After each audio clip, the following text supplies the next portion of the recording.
Hello दोस्तों, कहानी की इस नई सीरीज में आप सभी का स्वागत है। आज की इस कहानी का नाम है गरीब जलेबी वाली। यह एक हिंदी स्टोरी है। अगर आपको हिंदी मॉरल या कार्टून कहानियां पढ़ने का शौक है तो इस कहानी को पूरा जरूर देखें। नगर बालीपुर गांव में करोड़ीमल सेठ नाम का बहुत बड़ा व्यापारी रहता था। वो हजारी प्रसाद नाम के एक छोटे से जलेबी वाले से बहुत जलता था, क्योंकि वो बहुत अच्छी जलेबियां बनाता था और पूरे गांव में घूम घूम कर जलेबियां बेचता था। इस वजह से करोड़ीमल सेठ की बिक्री में कमी आ जाती है। ये केसरी प्रसाद पूरे गांव में घूम घूम कर जलेबियां बेचता फिरता है और यहाँ मेरी दुकान पर ग्राहक कम हो जाते हैं। इसे तो मजा चखाना ही पड़ेगा। प्रसाद सुनो,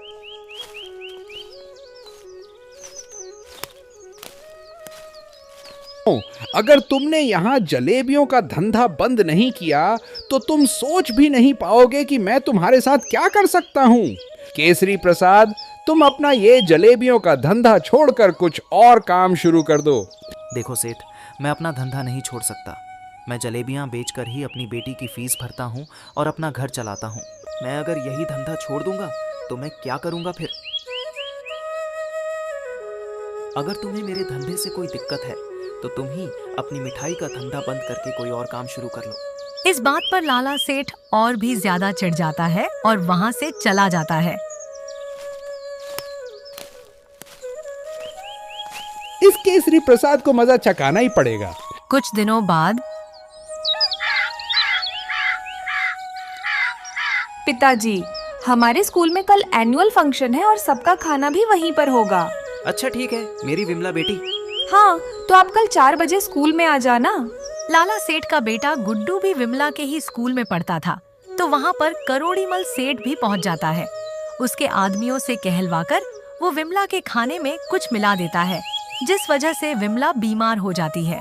रात को पिताजी, मेरे पेट में बहुत जोर का दर्द हो रहा है। अरे बेटा, क्या हुआ? चल तुझे अभी डॉक्टर साहब के पास लेकर चलता हूँ। फिर हजारी प्रसाद विमला को अस्पताल लेकर जाता है।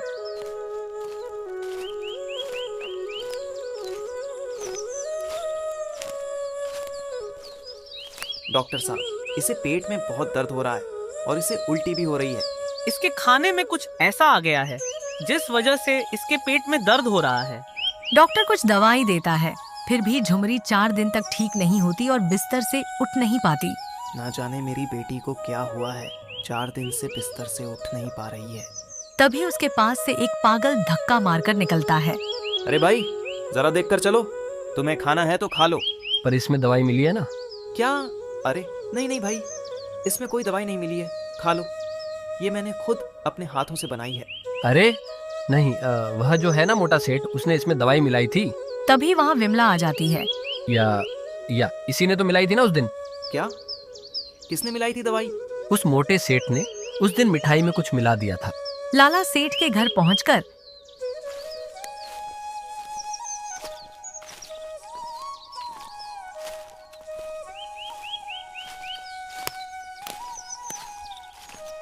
करोड़ीमल सेठ अपने घर से बाहर निकल। अरे क्या हुआ हजारी प्रसाद, कोई दूसरा धंधा करने के लिए पैसे मांगने आए हो क्या? चलो देर से ही सही, पर तुम्हें अक्ल तो आई। और फिर केसरी प्रसाद लाला सेठ को एक थप्पड़ मारता है। दोनों में कड़ी हाथापाई होती है। फिर हाथापाई में करोड़ीमल सेठ हजारी प्रसाद को मार देता है और केसरी प्रसाद की जान चली जाती है। गांव के सभी लोग यह होता हुआ देखते हैं, पर कोई भी करोड़ीमल सेठ के खिलाफ गवाही नहीं देता। विमला अनाथ हो जाती है। उठो बाबा, मुझे कंधे पर बैठाओ ना। बाबा उठो, अब मैं क्या करूंगी आपके बिना। वह बहुत रोती है, पर उसके पास कोई नहीं होता। वह बैठी हुई उसके बाबा की कही हुई बातों के बारे में सोच रही थी कि कैसे उसके बाबा उसे प्यार से अपने कंधे पर बैठाकर मेला घुमाने ले जाते थे और जलेबियां खिलाते थे। यह सब बैठकर वो सोचती रहती है। फिर विमला बड़ी हो जाती है। एक दिन विमला कुएं से पानी भरने जा रही होती है। तभी करोड़ीमल सेठ की नजर उस पर पड़ती है। वह उसे गलत नजरों से देखता है और विमला के पास उसे हाथ लगाने के लिए बढ़ता है। तभी विमला उसके सिर पर पानी का घड़ा फोड़ देती है। वहां खड़ी सभी औरतें यह देखकर हंसने लगती हैं। अरे वाह हरी झुमरी, अच्छा हुआ, इसे तो ऐसे ही मारना चाहिए। फिर सभी औरतें मिलकर लाला सेठ को मारने लगती हैं। तभी वहां वही पागल आ जाता है। इसे तो ऐसे ही मार पड़नी चाहिए। अरे वाह, मोटे सेठ को मार पड़ी, बड़ा मजा आया। विमला, तुझे तो मैं छोड़ूंगा नहीं। अरे जा जा, नहीं तो और मार पड़ेगी। करोड़ीमल सेठ कुछ बड़बड़ाते हुए वहां से निकल जाता है। अगले दिन गांव में फिर से वही पुरानी जलेबियों की खुशबू आने लगती है। वही पुरानी प्रसाद काका की जलेबियों की खुशबू। फिर वह बाहर निकलकर देखता है कि जलेबी ठेले पर जलेबियां लेकर बेचने निकलती है। देखते ही देखते झुमरी की बहुत सारी जलेबियां बिक जाती हैं। अरे वाह बेटा, तुम्हारी जलेबियां तो प्रसाद की जलेबियों से भी बहुत स्वादिष्ट हैं। अरे वाह जलेबी, मैं तो आज जलेबी खाऊंगा। जलेबी ई खाने लगता है। खाते खाते उसे करोड़ीमल सेठ दिख जाता है तो वो करोड़ीमल सेठ के ऊपर जलेबी फेंक देता है।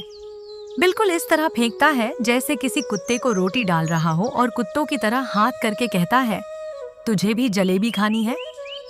करोड़ीमल सेठ गुस्से से वहां से निकल जाता है। विमला के ठेले पर बहुत भीड़ आने लगती है और ये सब मिठाई वाले करोड़ीमल सेठ को रास नहीं आता। वो कुछ गुंडे विमला को उठाने के लिए भेज देता है।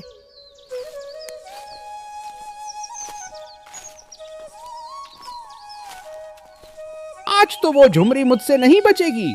जैसे ही वो आएगी मैं उसे भी उसके बाप के पास पहुंचा दूंगा। बहुत हवा में उड़ रही है ना। तभी वो दोनों गुंडे पिटी हुए हालत में लाला सेठ के पास पहुंचते हैं।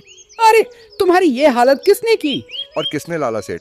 उस लड़की ने, जिसे आपने उठाने के लिए भेजा था। वह तो बड़ी ही टेढ़ी खीर निकली। मैंने तुम दोनों को एक लड़की उठाने के लिए कहा था। तुम दोनों से वह भी ठीक से नहीं हुआ। अब जाओ यहाँ से और मुझे अपनी शक्ल मत दिखाना।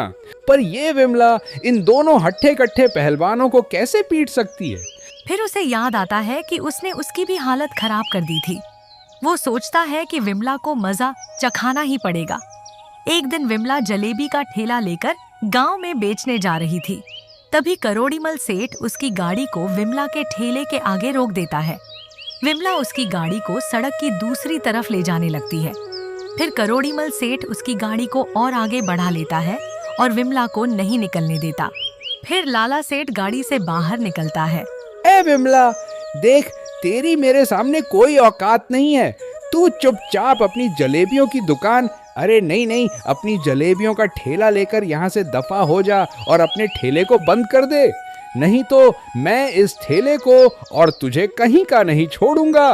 अब देख, तेरी गाड़ी की औकात तो मेरे ठेले से भी पतली हो गई। और उसके मुंह पर पैसे फेंक कर कहती है, ये ले और जाकर अपनी गाड़ी ठीक करवा ले। और अगर चाहिए तो मुझे बोल देना, टिप भी ले ले, काम आएंगे। लाला सेठ आग बबूला होकर वहां से निकल जाता है। रात को एक नकाबपोश झुमरी के ठेले और उसके घर को आग लगाने के लिए पेट्रोल छिड़कने लगता है। आज तो विमला नहीं बच पाएगी। और माचिस जलाकर घर पर फेंकने वाला होता है। तभी पीछे से वो पागल उसका हाथ पकड़ लेता है। नकाबपोश उस पागल को धक्का देकर नीचे गिरा देता है। तभी झुमरी वहां आ जाती है। देखो, ये तुम्हारे घर पर आग लगाने वाला था। मैंने इसे पकड़ लिया, मैंने चोर पकड़ लिया। फिर विमला उसे थप्पड़ लगाती है और उसका नकाब निकालती है तो वो कोई और नहीं लाला सेठ होता है। करोड़ीमल तू इस हद तक गिर जाएगा, मैंने ये सोचा भी नहीं था। जो किसी की जान ले सकता है वो कुछ भी कर सकता है। ए विमला, तुझे क्या लगता है मैं तुझे ऐसे ही छोड़ दूंगा? तुझे तो मैं तेरे बाबा के पास पहुंचा कर ही रहूंगा। उसे भी मैंने बहुत धमकियों दी थी पर वह सीधी तरह नहीं माना।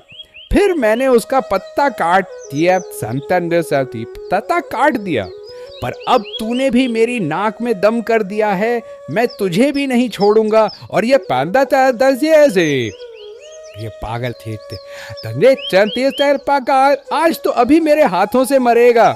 और फिर करोड़ीमल सेठ झुमरी को मारने के लिए आगे बढ़ता है। तभी वो पागल सीधा खड़ा हो जाता है और लाला सेठ का हाथ पकड़ लेता है और चाकू नीचे फेंक देता है। करोड़ीमल सेठ को वो एक थप्पड़ मारकर नीचे गिरा देता है। करोड़ीमल सेठ का थप्पड़ की वजह से सिर चकराने लगता है और उसके कानों से खून निकलने लगता है। हवलदार, पकड़ लो इस लाला सेठ को और बंद कर दो हवालात में। हवलदार, पकड़ लो इस लाला सेठ को और बंद कर दो हवालात में। तुम ठीक कैसे हो गए और ये सब क्या नाटक लगा रखा है? ये कोई नाटक नहीं है करोड़ीमल सेठ, तुझे पकड़ने के लिए मुझे पागल बने रहने का नाटक करना पड़ा ताकि मैं तुझे रंगे हाथों पकड़ सकूं। ये देख, तेरे किए हुए सारे गुनाहों के सबूत, ये फोटो। हाँ लाला सेठ, तुझे क्या लगा था मैं अकेली हूँ? मेरा साथ देने वाला कोई नहीं। जब तूने मेरे पिताजी को दुकान बंद करने के लिए धमकाया था, तब मैं अकेली बगीचे में बैठी हुई रो रही थी। तब इंस्पेक्टर जुगनू मेरे पास आए और मुझसे पूछा, अरे क्या हुआ गुड़िया रानी? कुछ नहीं, वो मोटा मिठाई वाला, वो मेरे पिताजी को रोज धमकाता है और उन्हें जलेबियां बेचने के लिए मना करता है। उस मोटे सेठ की वजह से मेरा भी कोई दोस्त नहीं बनता। अच्छा, तो आज से मैं तुम्हारा दोस्त हूँ, पर तुम्हें उस मोटे सेठ को पकड़ने में मेरी मदद करनी पड़ेगी। तभी से मैं पागल बनकर तुम्हारे खिलाफ सबूत इकट्ठा कर रहा था। फिर कुछ दिनों के लिए काम की वजह से मुझे बाहर जाना पड़ा, पर जब मैं गांव में आया तब मुझे पता चला कि विमला के पिताजी की किसी ने हत्या कर दी, पर तुम्हारे खिलाफ किसी ने भी गवाही नहीं दी। तब से मैं विमला की मदद करती हूँ और तेरे उन भाड़ों के गुंडों से भी मैंने ही इसे बचाया था। और फिर इंस्पेक्टर जुगनू लाला सेठ को जेल में बंद कर देती है।